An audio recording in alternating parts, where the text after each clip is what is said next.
Every year, lakhs of students dream of becoming a doctor in India. But is it really worth the effort?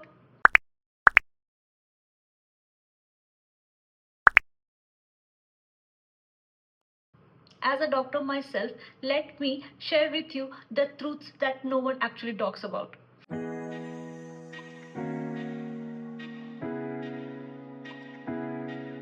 Hello, namaste, and welcome to my digital diary where I, Dr. Mitali, is going to share with you my experiences of becoming a medical graduate in India. To talk about the reality of this profession, I'll urge you to please listen to my story first. तो कहानी शुरू होती है 2010 से when I just passed my 10th boards exam and the only option I had in my hands was to opt for PCMB.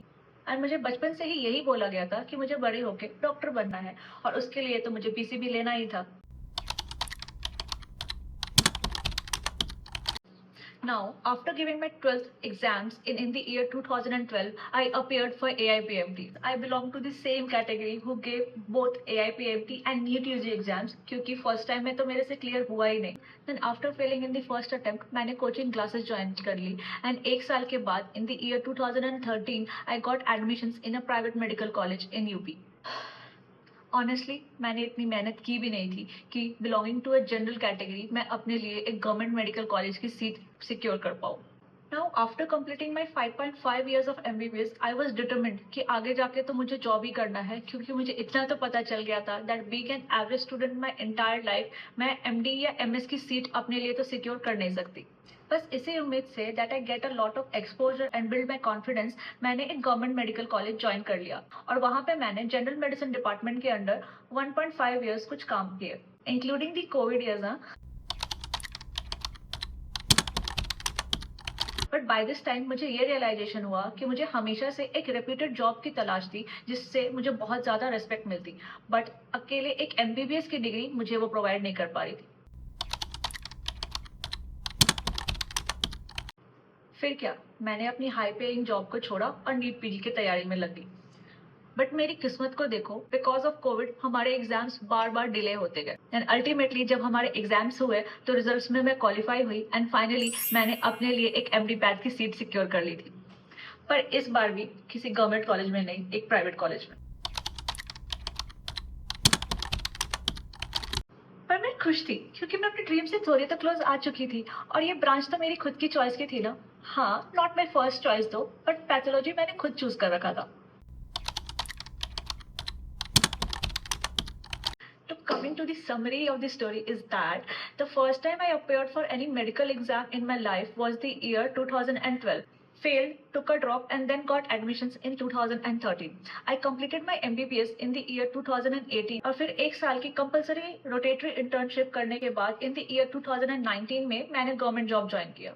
I left my job by the end of 2020 and by the September of 2021 I was able to give the exam for NEET PG. उसके बाद it was April 2022 when I was able to join my college. और अब it's March 2025 when I finally have 2 degrees in my hand. Satisfied? Partly. क्यों? क्योंकि मैंने अपने life के 15 साल इन्वेस्ट कर दिए अपने गोल तक पहुंचने में. The credit goes to me being an average student belonging to a middle class background and a general category. Had I been a brilliant student जिसने पहले से ही सारी तैयारी कर रखी थी तो शायद मेरे कुछ साल तो बच सकते थे ना. Secondly, I was paying a lump sum amount of 8 lakhs tuition fee along with 1 to 2 lakhs of hostel fees every year in my MBBS and 16.5 lakhs including the tuition and hostel fees every year in my MD pathology educations. And remind you, this exclude the miscellaneous, personal and transportation charges. इन सबका अगर मैं aggregate निकालूं तो nearly 85.5 lakhs मैंने अपनी education पे invest किया है और अगर इसमें से मैं अपनी स्टाइपेंड को रिड्यूस करूं जो कि अप्रोक्सीमेटली 22 लाख्स है तो मेरी फाइनल एजुकेशन फीस अभी तक जो मैंने खर्च कर रखी है that will be near about 63 to 65 lakhs. On the other hand if I compare my self with the students जिन्होंने गवर्नमेंट मेडिकल कॉलेजेस में एडमिशन लिया था और जिसने अपनी दोनों एमबीबीएस और पीजी की पढ़ाई गवर्नमेंट कॉलेज से की है, then he or she would have paid approximately only 5 to 8 lakhs in total in the MBBS and not more than 18 to 20 lakhs in the entire 3-year PG course. Also, the stipends that they are getting is approximately 30 to 33 lakhs in total. So logically, if I try to calculate the investment जो उन्होंने अपनी education में लगाई है, तो उसका sum up will finally come to zero. तो इसका मतलब तो वही हुआ ना कि उनकी डिग्री तो बिल्कुल फ्री हो गई. So the moral of the story is कि if you are someone who wants to become a doctor in India, then I would urge you कि आप इस profession में तभी जाओ if you have the passion as well as the patience to continue this study. हाँ, मेरे पास 2 डिग्रियां तो हैं और मैं अपने गोल के पास भी पहुंच चुकी हूँ, पर अगर मैं पीछे पलट के देखूं तो मैंने काफी कुछ खोया भी है. जो मेहनत मैं आज कर रही हूँ वो मैंने पहले की होती तो शायद मेरे पास अभी कुछ और भी ज्यादा चीजें होती आपको बताने के लिए. एंड मेडिसिन इज समथिंग जिसमें आप एक बार घुस गए तो लाइफ लॉन्ग आपको सिर्फ मेहनत ही करनी है और पढ़ाई एक ऐसी चीज है जिससे डॉक्टर्स कभी पीछा नहीं छुड़ा सकते. And if you are determined to opt for this profession तो ये बात ठान के आना कि अंत तक तो ना पढ़ाई आपका साथ छोड़ने वाली है और ना ही मेहनत.